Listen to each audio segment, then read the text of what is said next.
Welcome, friends. Let's begin with a session of meditation. I'll give a little bit of guidance at the beginning. We can sit together for about 30 minutes, half an hour. So please come into the space and closing the eyes, sitting or whatever posture you're in, bringing the attention into the body and feeling spine, hips, head, and how they're aligned. And we can experiment, just moving gently from side to side or backwards and forwards to really feel out what is the best, most upright yet relaxed posture that we can have. And noticing the thighs, top of the leg, right the way down to the feet as we position the body so that it's sitting really firmly on a good base. And also the shoulders, the arms, really letting them relax. Nothing to do, just to hang down, hang loose from the shoulders. And I find it helpful to, just make little movements here and there to loosen up and relax any parts of the body that may be holding tension. It can be the neck or the jaw, maybe the shoulders, soft in the shoulders, maybe the hips, maybe the belly. Just feel what's happening in the belly. Breathe deep, right down into the base of the body, and just allow all those big muscles, abdominal muscles, to be attended to. By paying attention, we bring our kind, wise gaze to these areas, and we can notice then that relaxation becomes possible because we've noticed if there's any tension. And when we notice tension, it wants to release. It wants to come to a place of peace and calm and tranquility, as much in the body as in the mind. And so relaxing the body bit by bit by just casting the attention around the body in different ways. And so we come to our home, our place, our temple, and breathe deep and feel the breath.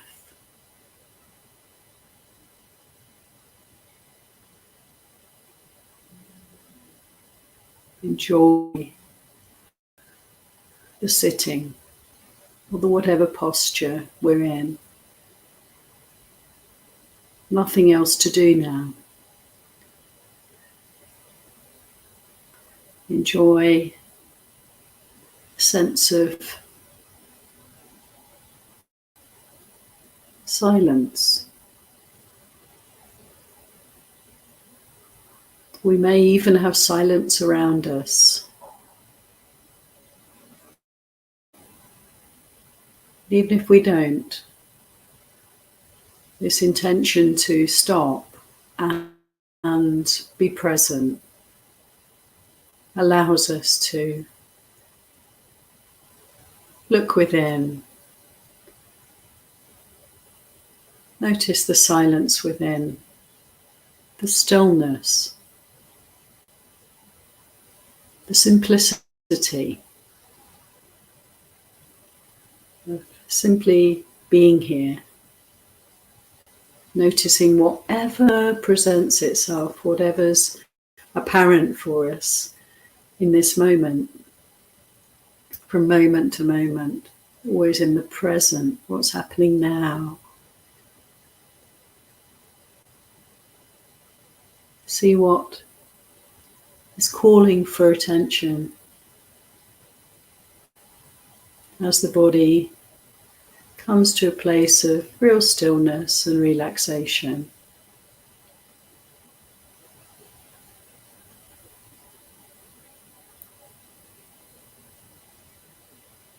And during the course of any formal practice time, we can keep coming back to the body awareness.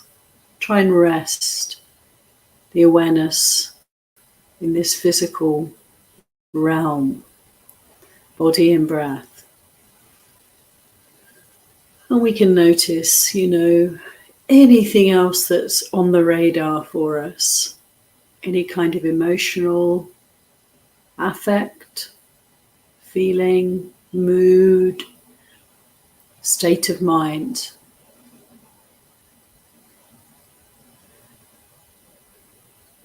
And any mental obsessions, concerns, issues that perhaps will reveal themselves during this time. All good, just to see, just to experience what's here for us. But so helpful to continue to direct the attention, place the attention in the physical, the body, the feelings in the body, the breath, to simplify, to ground us. And all the mental phenomena that may arise and pass during this time, we give space for that by not paying direct attention to these things, but rather just letting them be and coming home to the body again and again. And in this way, the mind also, the heart, can relax as well. Just come to its own peace. Slowly, through our skillful use of attention. So I'll wish you a very good sit for about 20 minutes or so. I'll ring the gong at the end of that time.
Hello again, dear friends, and welcome to this evening or whatever time of day it is for you session.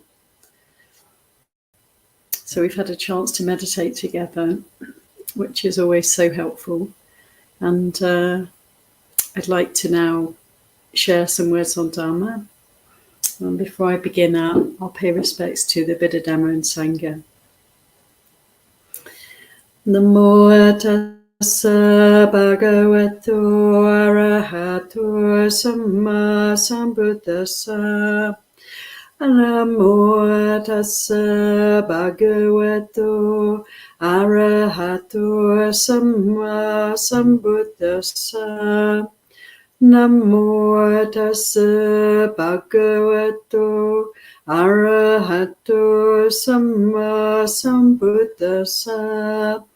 Buddhang namang sanghang namasami. So it's been really lovely to follow the progress of Ayya and Bhante Siddhartha as they've been travelling around Italy. It brings a lot of joy to my heart to see them there and to see, how much support and interest is manifesting all around them. A lot of mudita for their time away. And I'm here in Canmore in Canada, and for a short time. One of the really lovely aspects of living the holy life is that we can feel very free, ideally, to be able to move around, at least after a few years of training. We have the opportunity to practice in all different kinds of situations, different kinds of places, with different kinds of people.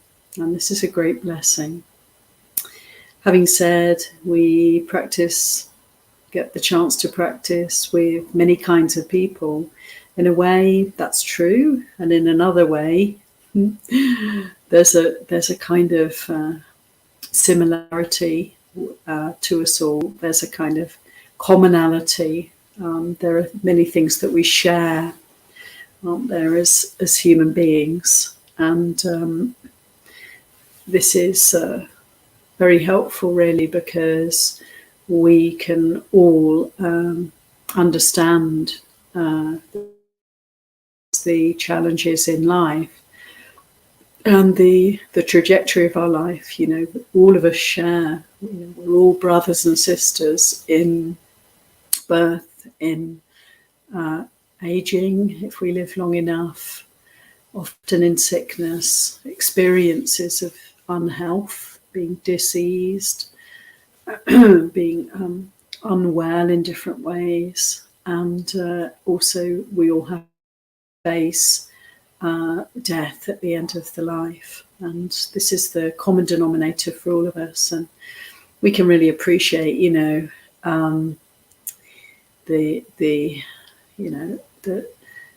the ways in which we struggle and suffer, and the ways in which we can also support each other through these challenges.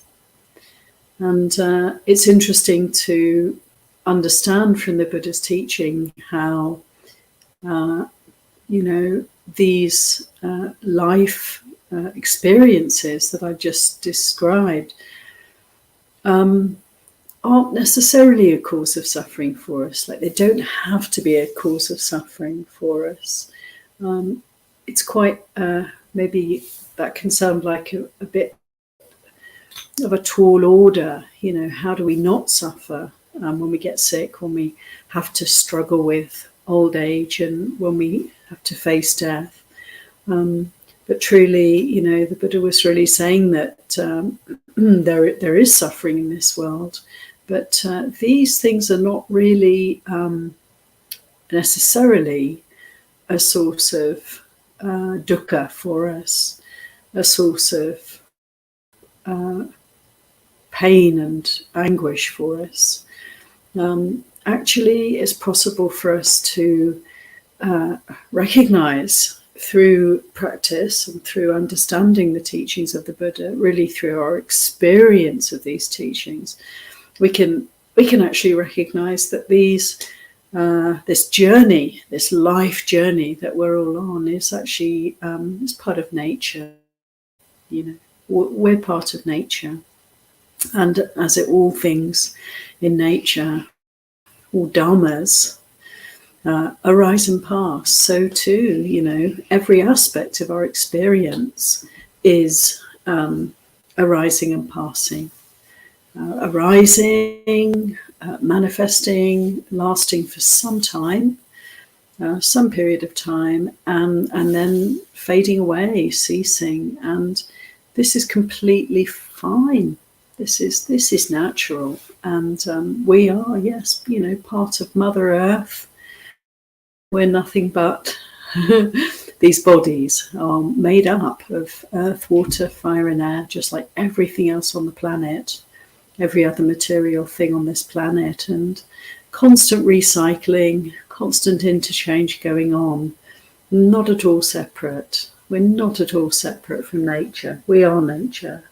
We're one more manifestation in the great kaleidoscope of forms coming and going, arising and passing.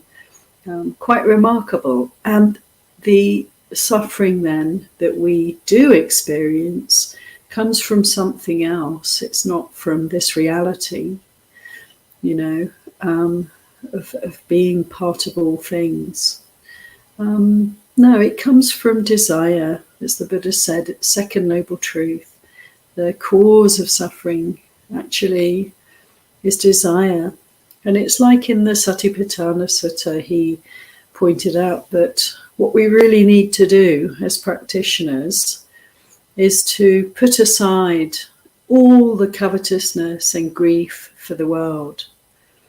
Again, it can feel like tall order, but actually we can do this in our meditation practice through the training that we give ourselves, the willingness to sit, to be present, to feel what we feel, not to be trying to control reality, not trying to get away from unpleasant feelings, not trying to grasp pleasant feelings.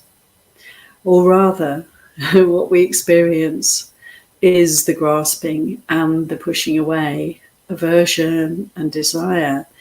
So we can experience these things as they arise for us. When we meditate, we can observe these things arising and passing, and we find ourselves able to kind of separate out, get some space around these tendencies to push and pull, don't we? And we start to recognize we don't have to follow those inclinations. They're almost like knee-jerk responses a lot of the time, aren't they? Something pleasant arises, I just want it. I want more. I want to hold on to it. This is natural in a way. It's our programming. Something unpleasant, I want to push it away. I want to turn away from it. I want to ignore it. Get rid of it ASAP. Again, this is our conditioning. But we learn, don't we? As we meditate, we start to work with these energies in such a way that we're observing them. We're simply noting them.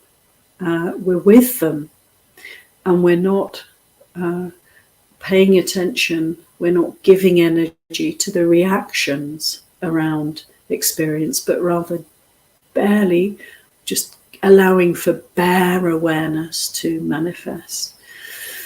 Actually, in the Satipatthana Sutta, the Buddha gave some wonderful instructions for us, didn't he? Like how to work with energies of wanting and not wanting.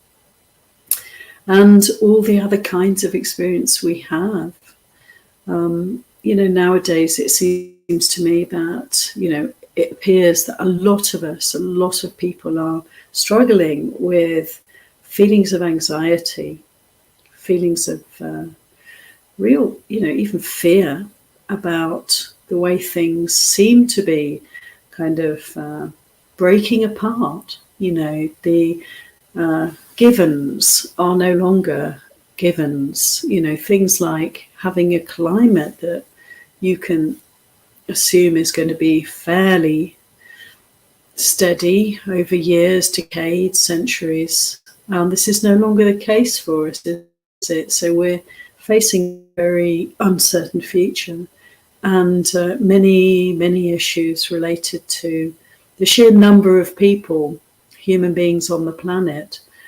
We're sort of over-consuming, and many species, other species, are struggling to keep going, to survive, and this is very painful for us.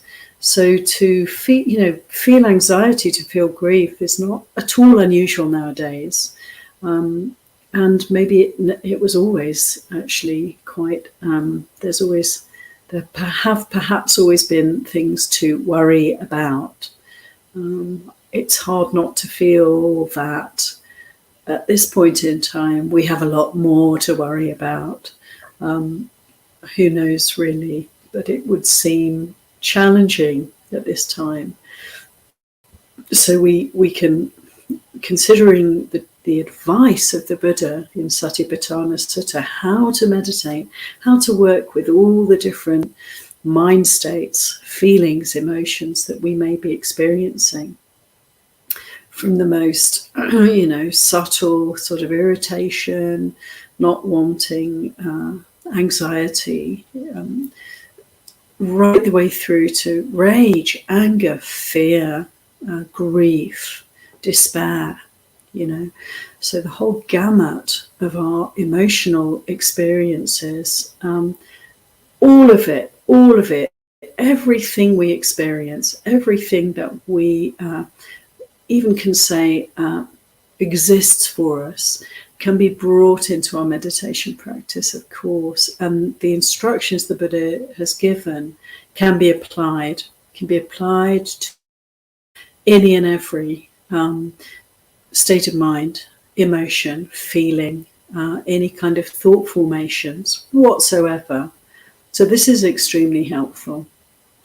So how to put away covetousness and grief for the world and all these other, you could say, defilements, you could say obscurations, you could say negative states of mind, harmful emotions or painful states. How to put them aside. So the Buddha said, we can observe our experience. We're sitting, we're meditating. Of course, whatever's really present for us, whatever's an issue for us right now, whatever's obsessing the mind will be right there when we sit and meditate. Here it is. It comes up for us. This is so valuable because we immediately start to get to know ourselves. What's going on here? Rather, what's going on here? What is the truth right here and now? And so we'll be confronted, won't we? When we sit and meditate, we're immediately faced with whatever's troubling us, whatever's playing on our mind, whatever state of mind we're carrying.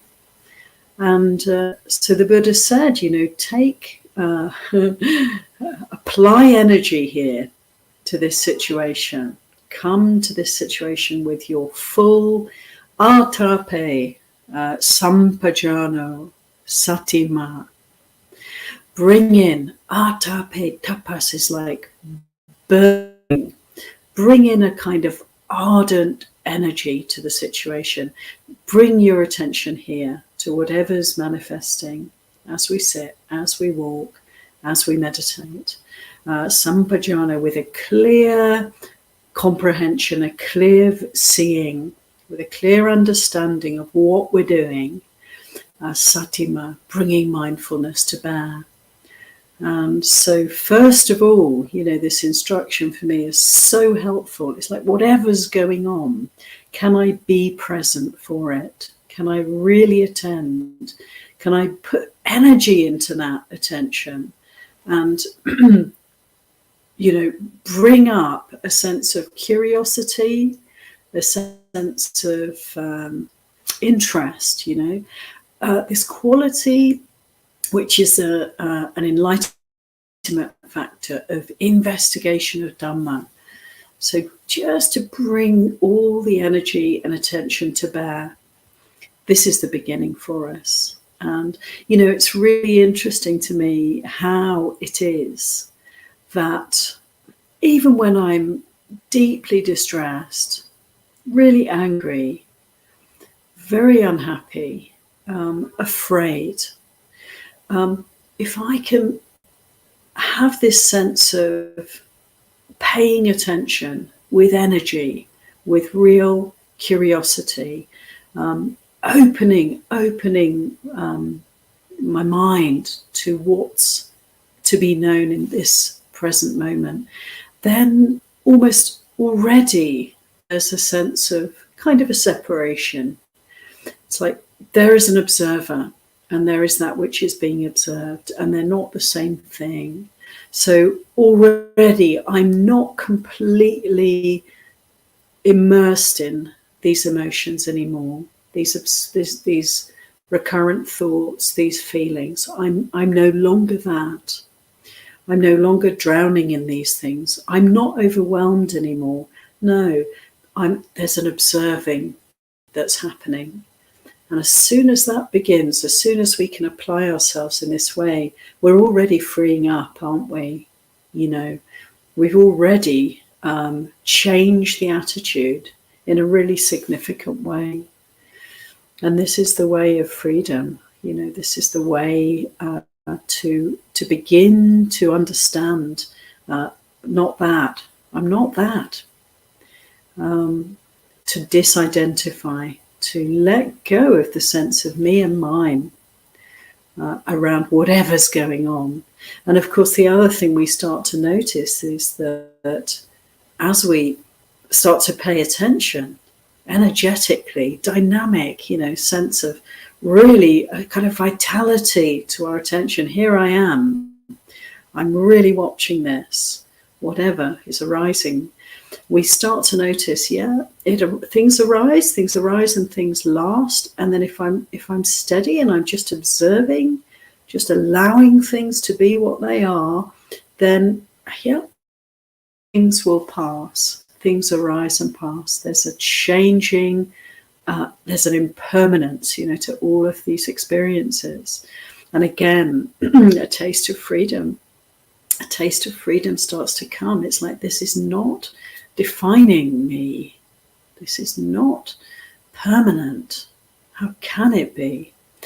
And so the Buddha gave in Satipatthana Sutta, there's this constant refrain in relation to physical experience, to the breath awareness, to feelings in the body, also to the state of mind, the mood or the emotions that are playing out for us, moving through us, emotion, and also the thoughts, the thoughts, ideas, memories, whatever thinking is happening for us, whatever ideas and thoughts are popping up into the mind as we meditate, in relation to all of these satipatthanas, these resorts for mindfulness.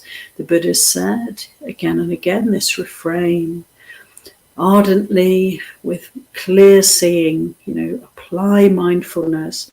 And he said there are three ways that we can observe the phenomena that are being experienced right now.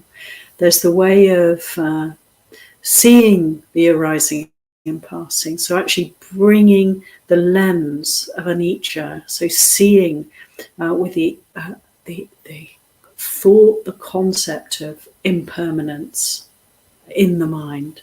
So to notice, in short, notice, is this experience staying the same, or is this experience moving and changing?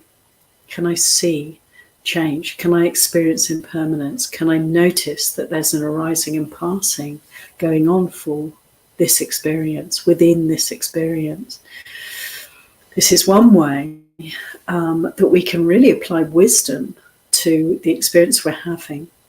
Another way is to notice internal and external, these energies within and also around us.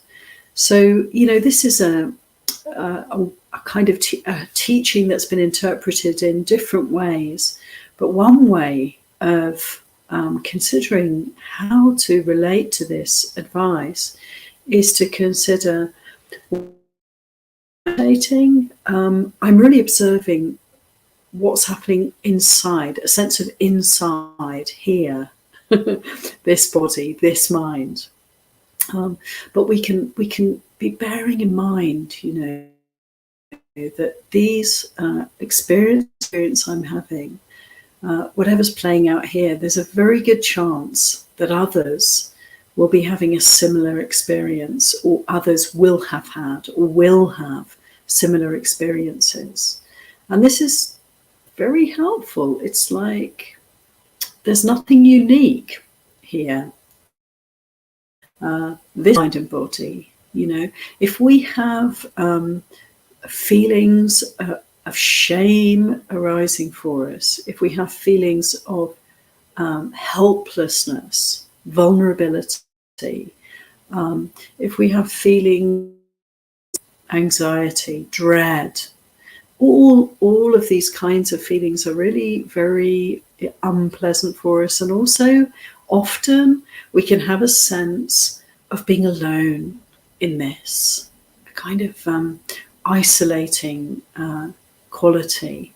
And it can be very helpful to consider that, if I can feel this shame, fear, dread, then I can be pretty certain that this is something that other beings also have to work with.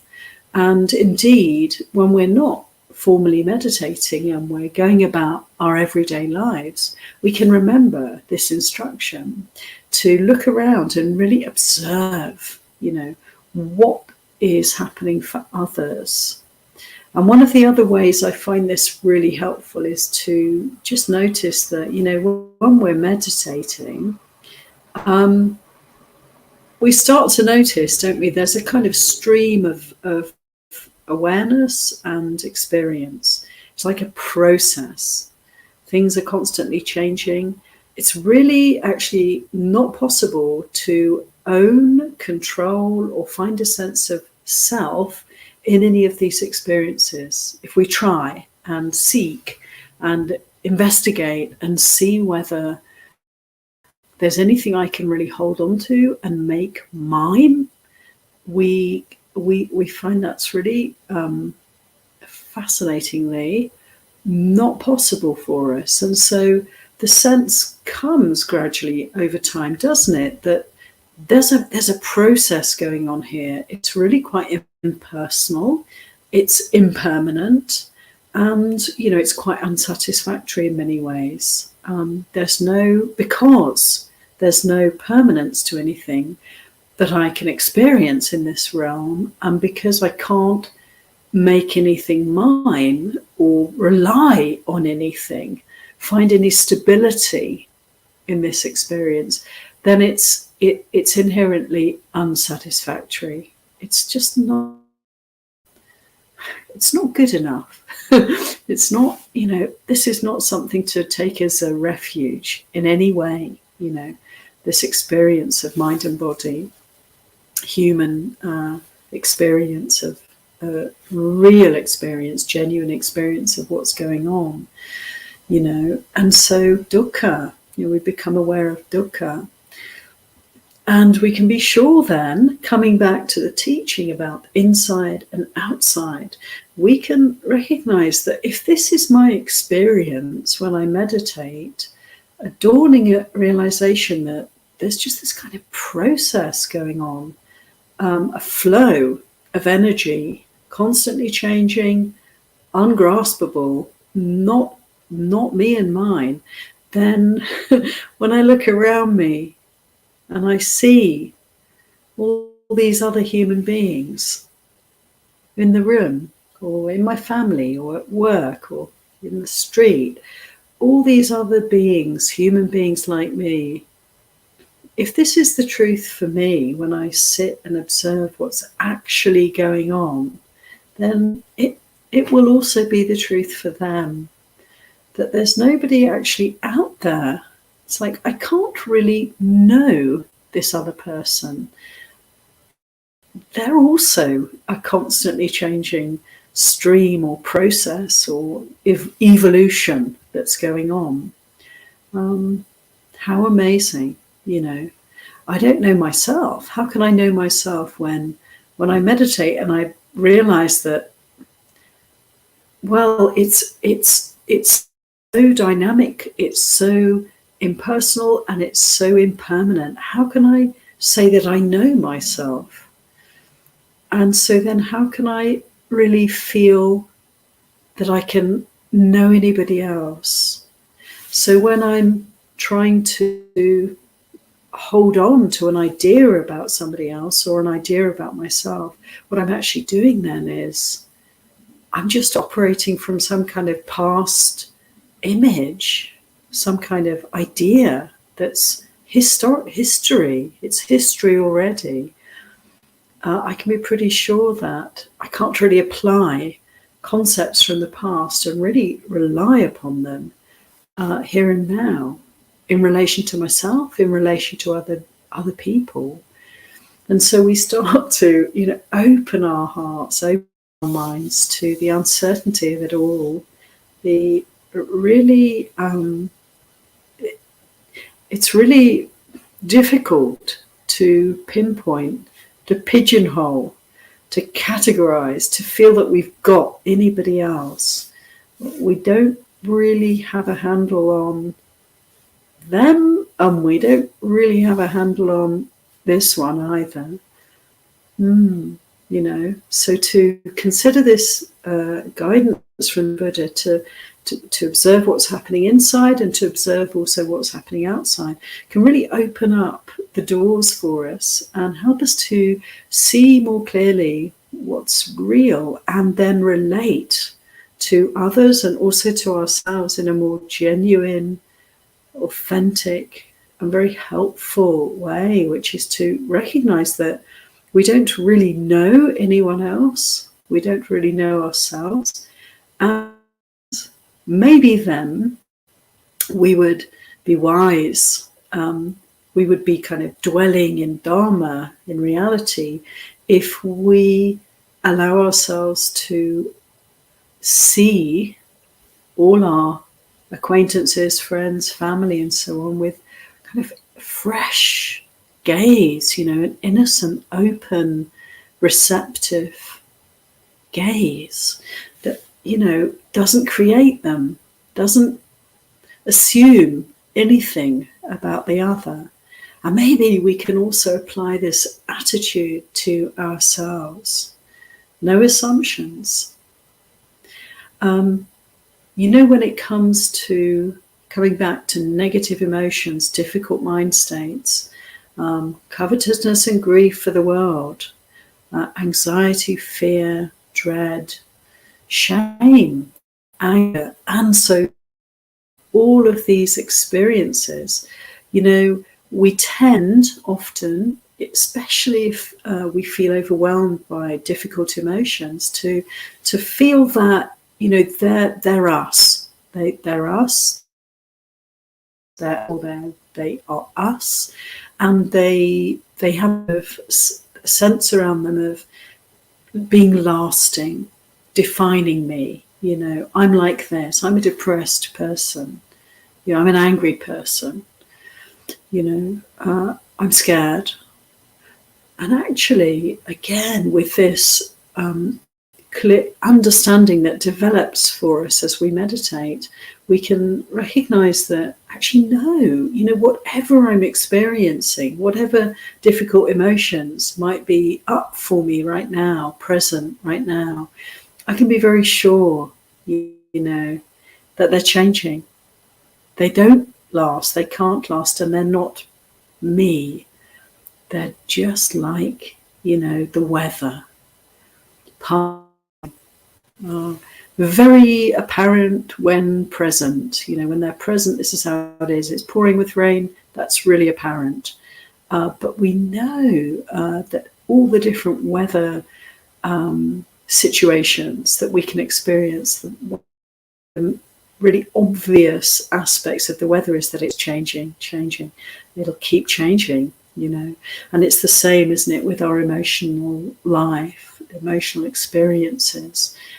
Just to remember that, just to be aware, even as we're in the midst of some kind of storm, we can just bring in that understanding. Remember, this too is changing. This too will not last. And this can be really helpful for us to put aside all the difficult emotions, not to ignore them, not to neglect them, not to disrespect them, not to suppress them. No, to let them be, but we can really let things be, can't we, when we're not overwhelmed, because we have that sense of anicca, anatta, dukkha, these three characteristics. So this is here now. Let's see how long it lasts. Is it me? Is it mine? No, of course not. It's past. Something's passing through. There's a process, and it's inherently unsatisfactory.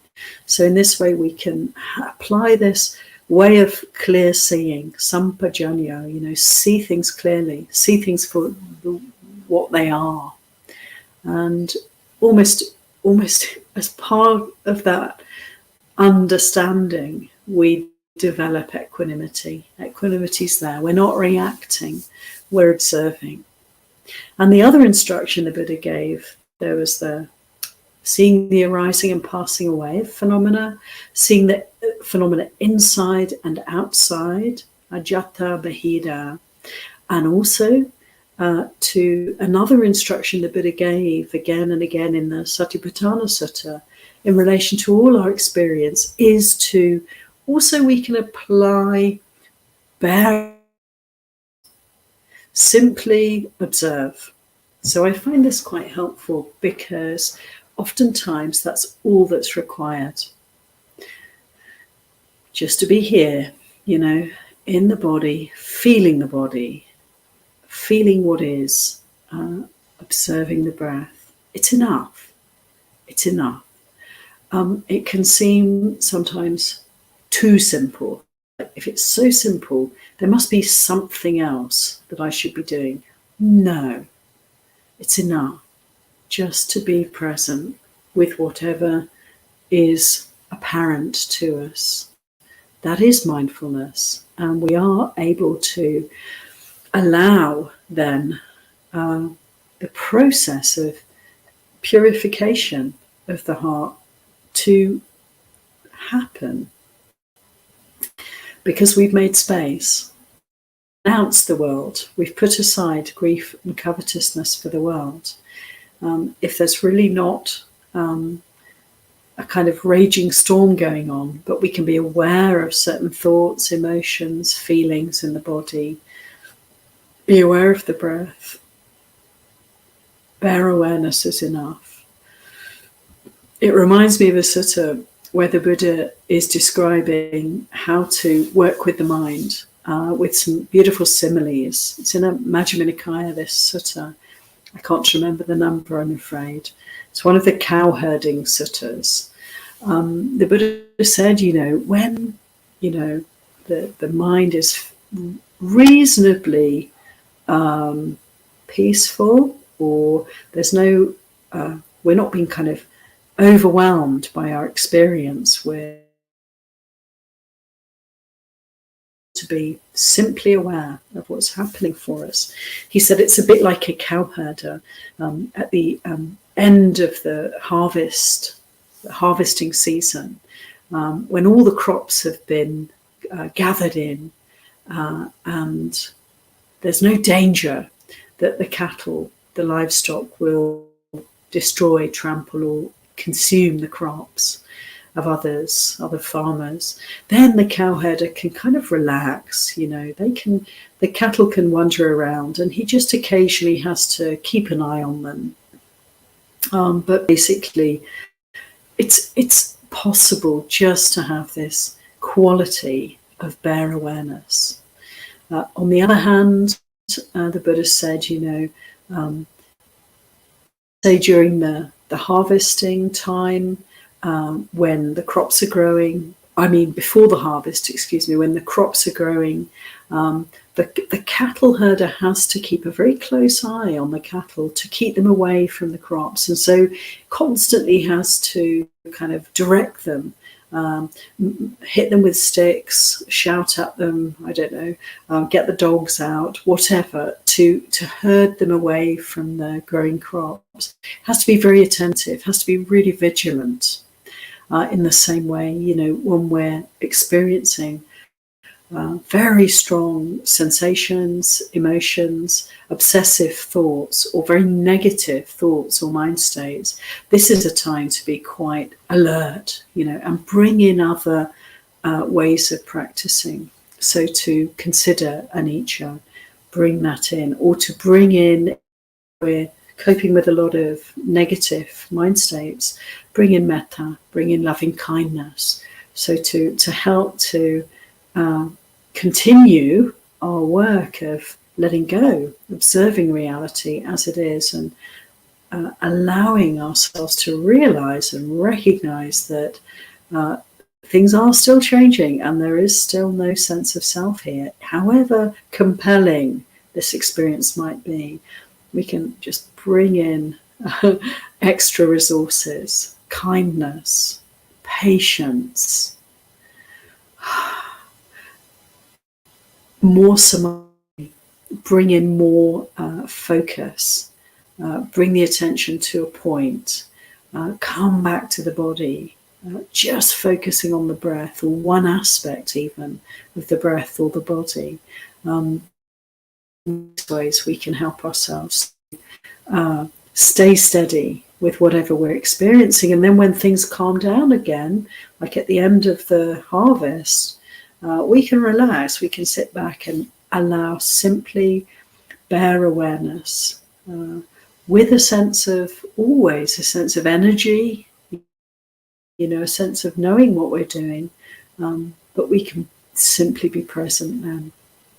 So these are some meditation practice, and particularly wanting to speak a little bit about how to work with emotions that can be very overwhelming for us, can be very challenging for us, such as anxiety or grief, sadness or despair.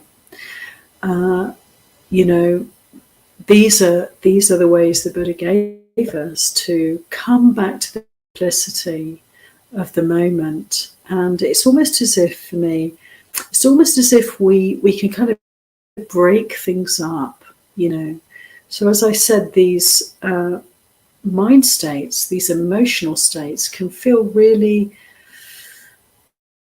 kind of sticky for us. And,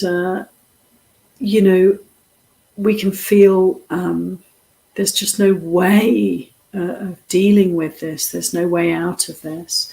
And my sense is, that we can work with anything. We can work with any kind of mind state or emotion if we allow ourselves to remember these simple teachings, because simply to come back to the body and feel the body.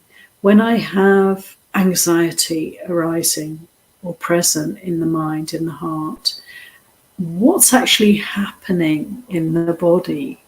Can I pay attention to the feeling, say in the belly, that feeling of tremble, shake, quaking, butterflies, whatever it may be, tension, a tightening of the belly? Can I pay attention to the fluttering in the chest, the tightness in the throat, the clenching of the jaw?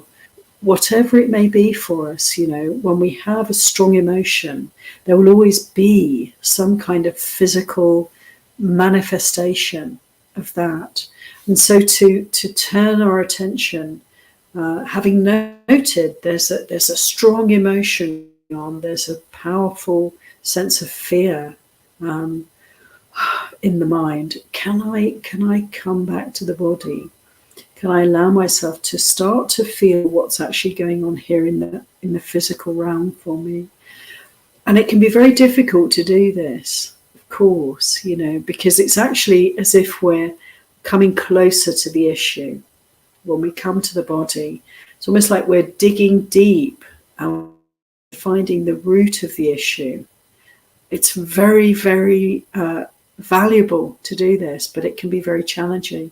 But this is to face dukkha, to face the struggle, the suffering, and thereby to begin to understand it. So this is really the work for us, isn't it? And we can see how any mind state, any emotional state can be not neglected, not avoided by turning our attention to the body. We're actually opening it up. We're actually coming to the heart of the matter.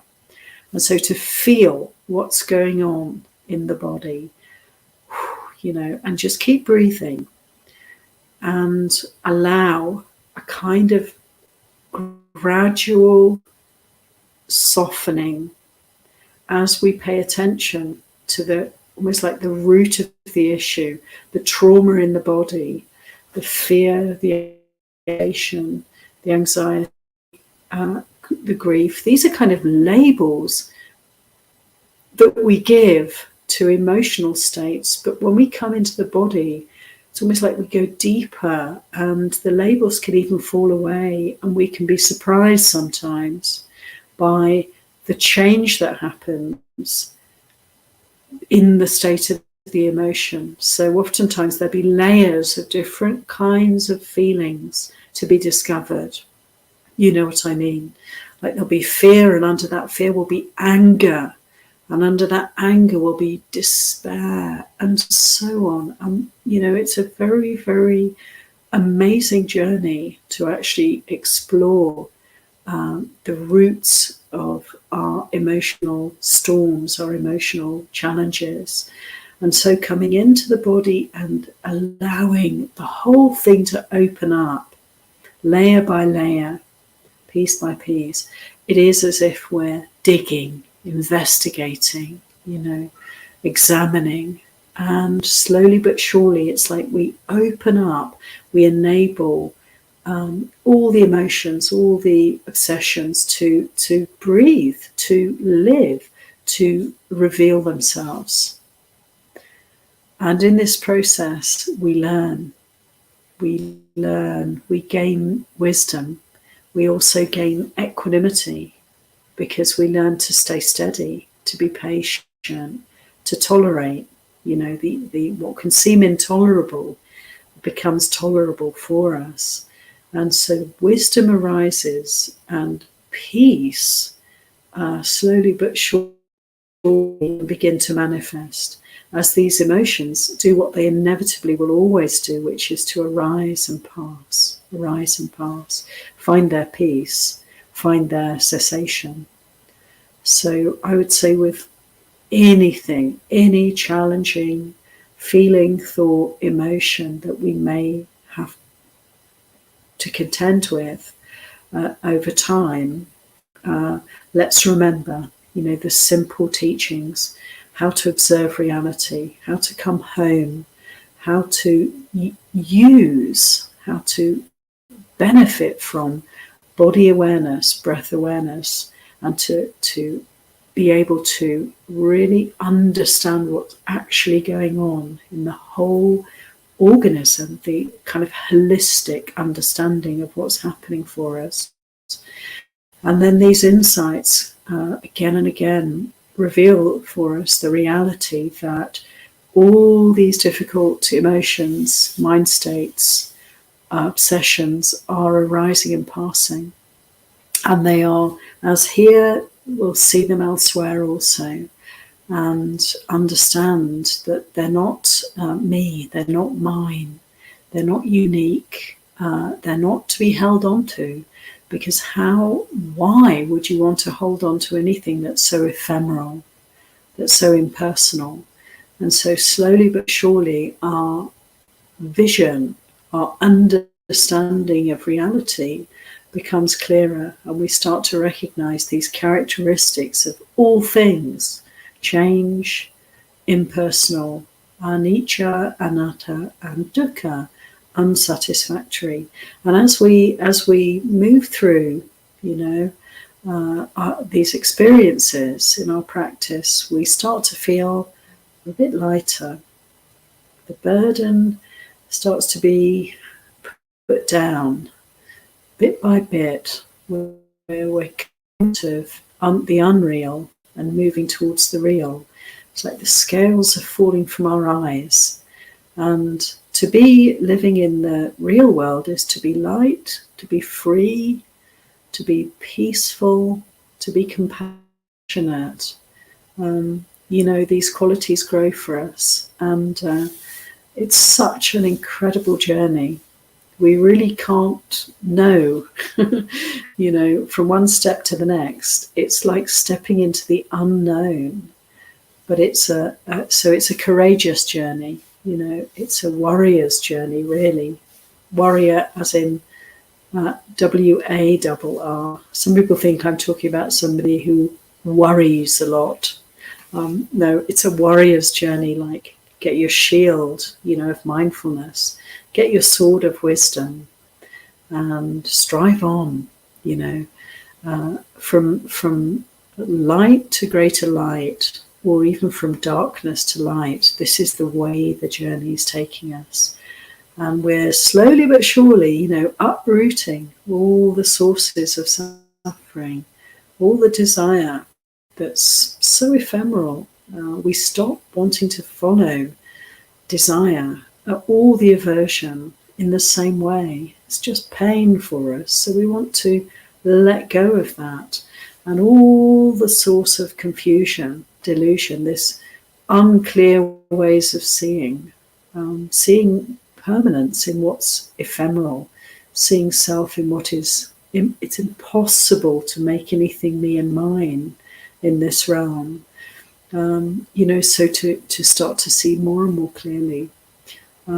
How wonderful, how wonderful. Let's not be overwhelmed by any mind state, by any emotional state, by any kind of ideas and fears and worries we may have about this world.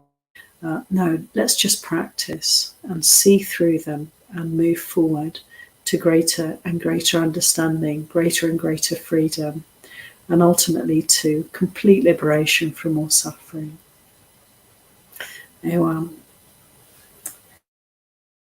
So we have a little bit of time, and I'm very glad about that, because I'd like to have a look at the chat and see if there's any questions or comments that I can share with everyone.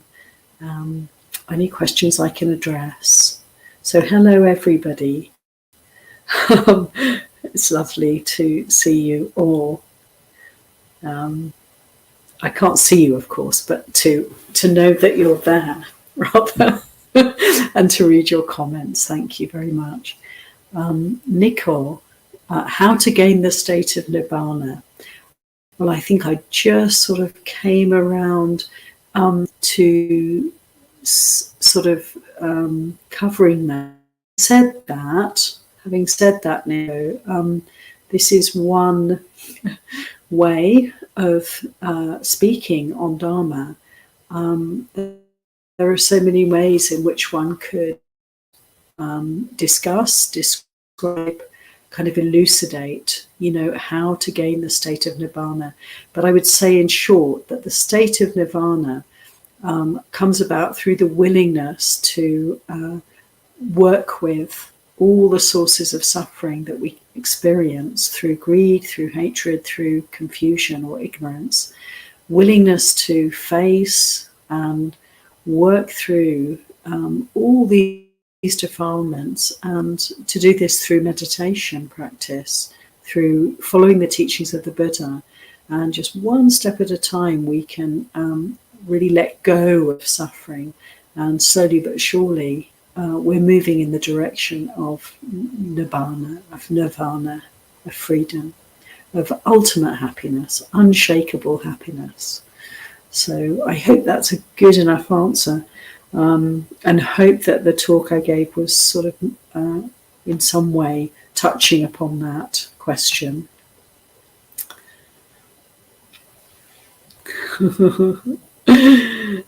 And Nico went on to say, after enlightenment, do you get to see your friends in a state of nirvana? It's very interesting. We have all sorts of ideas about what might, what the change may be between what we're experiencing right now and what we might experience in nirvana. And my sense is to really keep it simple for ourselves, to understand that nirvana is a mind that's free from any kind of push or pull, any kind of source of suffering, through grasping, through rejecting, or through not understanding the way things are. My sense is, that as we practice this path, we get to realize that, the friends, the enemies, really they're all in here, in this mind heart. And we definitely find it quite naturally, we start to make friends with ourselves, with all the aspects of experience that we can have, that we can appreciate, and recognize that there's no enemy really to be found anywhere. And so maybe the sense of particular friends may be something that falls away as we recognize that all beings are our friends, and a sense of benevolence and well-wishing and harmlessness quite naturally develop for us. And perhaps also a sense of not being particularly partial to this one or that one, but just general, quite unconditional love of all beings. I hope that makes sense and is a suitable answer for you. Thank you very much for your questions. Bhavani. Thank you, Bhavani. She says, whenever I feel a burning sensation in my mind, I become alert that some hindrance or defilement is troubling my mind. Can this be a correct practice, Ayya? Well, if that is the way it is for you, that you have this kind of experience that often comes just before a sense of some kind of difficult mind state arises, then that's wonderful. You have a kind of intuition that it's time to really bring in some more mindfulness and kind of pay attention. Something's on the way. Surely, if that is the case for you, then that will be a very good practice for you. It's interesting, I'm not sure what it would mean to have a burning in the mind. I can't quite relate to that, but if it is something you're getting familiar with as an experience, then that's wonderful. We're all different, and one thing for sure, I notice myself that I'll often have an inclination to distract myself, to just do anything but meditate. A kind of wish to get away from will often arise for me just before some kind of genuine sense of a negative or difficult mind state or emotion arises. So I think that's really interesting, and it may be that you're relating something similar here. It's almost as if I can almost guarantee, if I don't go along with that feeling to distract myself, then I'm going to find something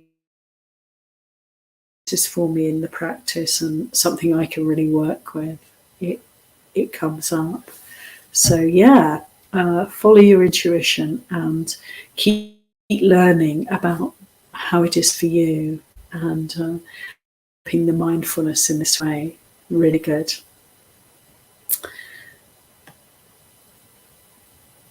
Okay, we've got Charlesley. Hello, Charlesley. Thanks for being here.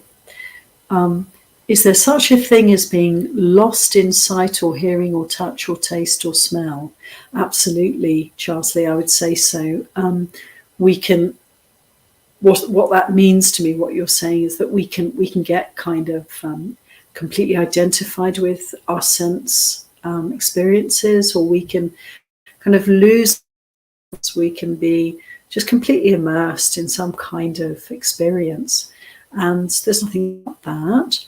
But it's really helpful to be aware of the inputs as they come in, and to notice if there's a feeling of pleasant, unpleasant, or neutral around sense input.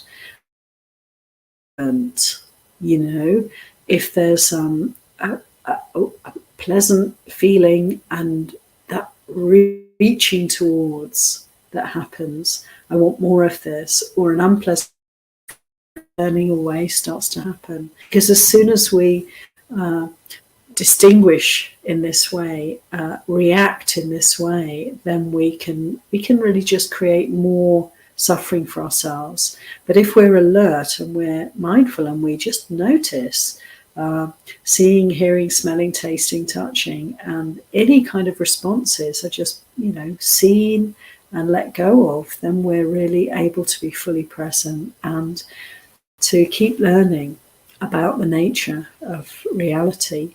Not to be identifying with or making anything mine, but just allowing the flow of experience to teach us, to inform us, the truth that's there to be known. I hope that answers your query there, Charlesley. Thank you.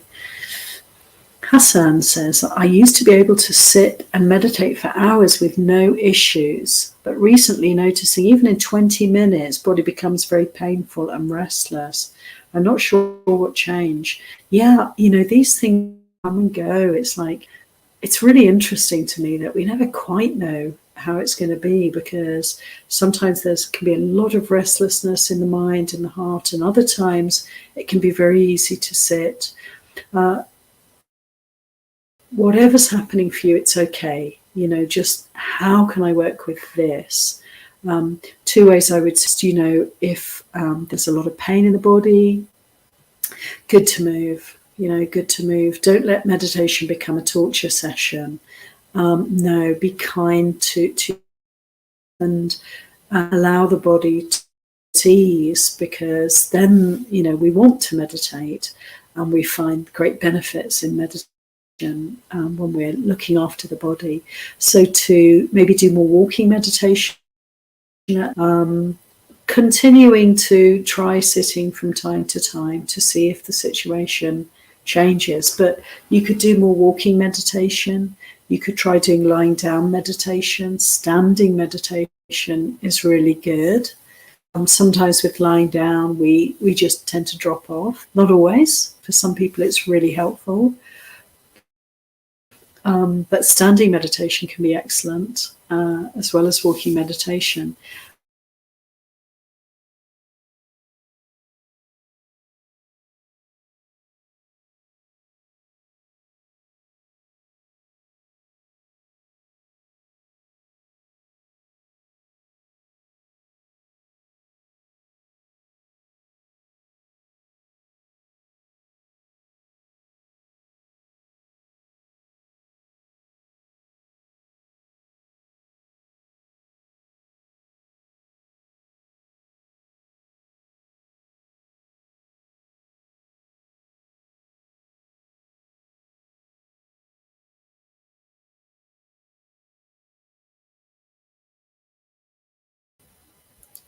Okay, sorry everybody. Got probably a Wi-Fi issue here.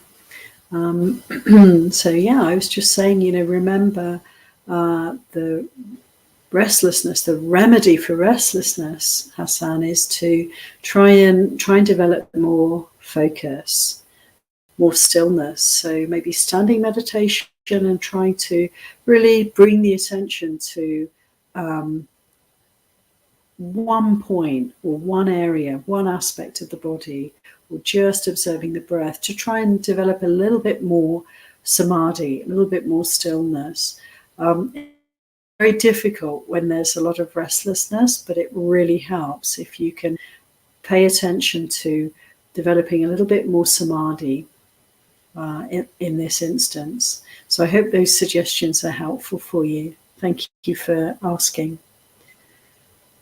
And we need to finish, but there's just one more question, so I'll just see if I can address it very briefly. It has to be brief, I'm afraid, shadow of label, but thanks for asking.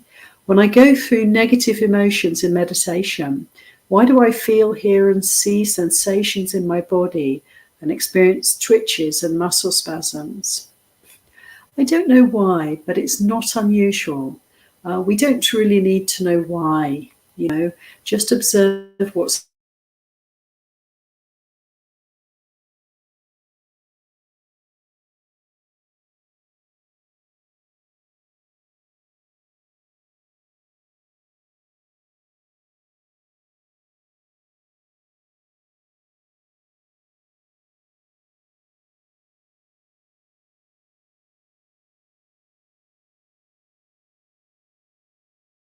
let the body kind of readjust itself. Sometimes these kind of things can be a way the body's actually relaxing. It's actually coming out of some kind of stress or tension that relates to the emotions that you're experiencing. But it's certainly helpful, as I was saying, when you're experiencing negative emotions, just to come into the body and see what's going on, and just give it a lot of kind attention. And be patient, whatever's happening. And notice that, things are changing all the time. What's happening today may happen tomorrow, and then again, it may not. So just to keep applying the present moment awareness, and no worries. Let the body do what it does.